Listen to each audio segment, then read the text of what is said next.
a time when dusk surrendered to darkness and the storm approached. The cool air brushed against my hair and body. I loved this weather, but unfortunately, I was lost. I discovered myself standing in front of an old school.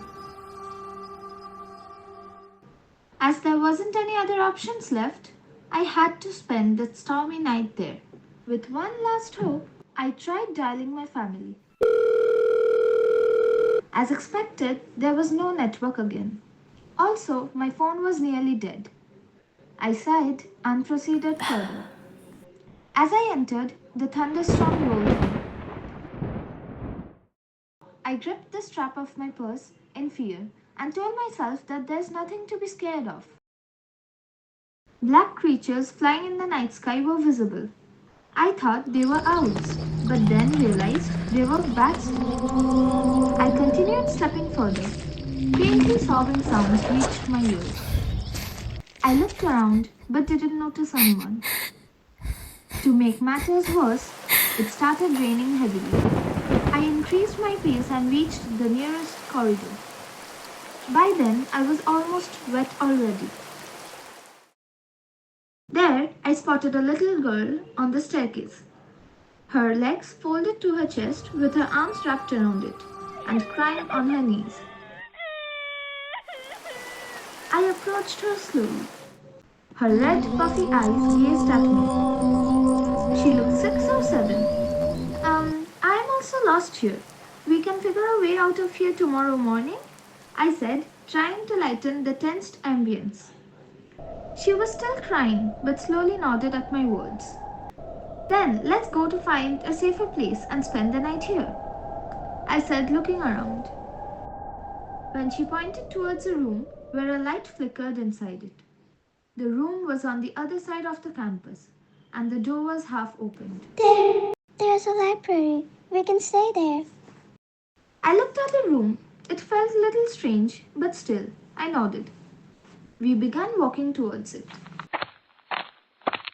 We both were completely drenched by then. What's your name, dear? I asked out of curiosity.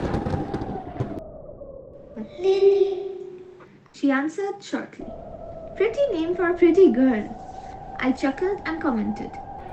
We reached the library. The flickering lights went off. I quickly got my phone out of my purse and turned on the torchlight.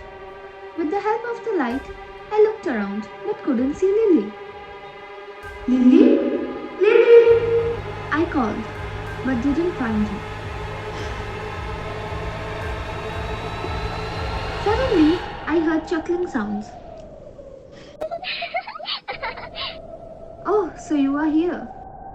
The torchlight went off, and I realized that my phone was then dead. I kept it back in my purse. I took out my handkerchief and began drying Lily's hair with care. She was staring at me the whole time. Tonight, you have to sleep on this table, Lily, I said as I finished drying her hair. Alright, now it's time to sleep. Use this as a pillow. I placed my purse under her head as she laid on the table and closed her eyes to sleep. Why was I doing this? Was I hypnotized? I tried drying my hair, though it didn't work because the cloth was already soaked. I sat on a nearby chair looking outside the closed windows, some of whose glasses were broken. I looked around, glancing at the books in the shelves. It felt weird because the school seemed way too old and vacant. I began walking along the shelves attached to the walls. There were no empty spaces in the shelves, totally filled with books. As I walked looking at the books, I was busy wondering how the books were still there, kept neatly, though there were spider webs in many parts of the shelves. Then an empty space between the books caught my eyes. A book or two was missing from there, as if someone took and never kept back. As soon as I touched the empty space, my hand felt wet. As I looked at my fingers, I felt a thick, viscous, warm liquid clinging onto my fingers. To figure out what it is, I brought my hand near my nose to smell it. A coppery tang filled my nostrils, and I figured it out that it was nothing other than blood. No. Right then, I felt someone tapping on my back. My heart was racing with fear.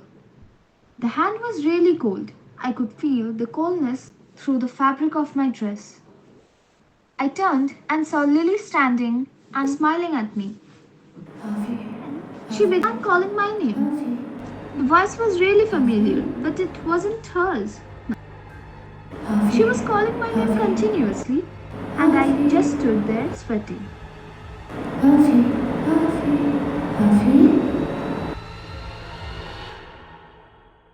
Suddenly, my eyes opened, and I saw myself in the bedroom with my mother sitting at the edge of the bed, holding my hands and calling out my name. Oh, finally you woke up. Were you having a nightmare? My mother asked me. I slightly nodded, still unsure and confused. I looked around and could guess that it was around midnight, and the sound of heavy rain could be heard. You were sweating, sweetheart. Drink some water.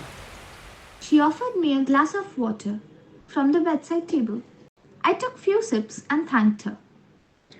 Now sleep well. Good night. She said and left the room. I told myself that it really was a nightmare and laid on the bed. I inserted my hand in my pocket in search of my phone. My hand felt wet and my eyes widened as I remembered the nightmare. I took out my phone and realized that somehow it was wet, maybe due to the rain. There were faint red little fingerprints on the cover. As I switched it on, what I saw left me in shock. The home screen was a picture of Lily, with a weird and creepy smile staring into my soul through the phone.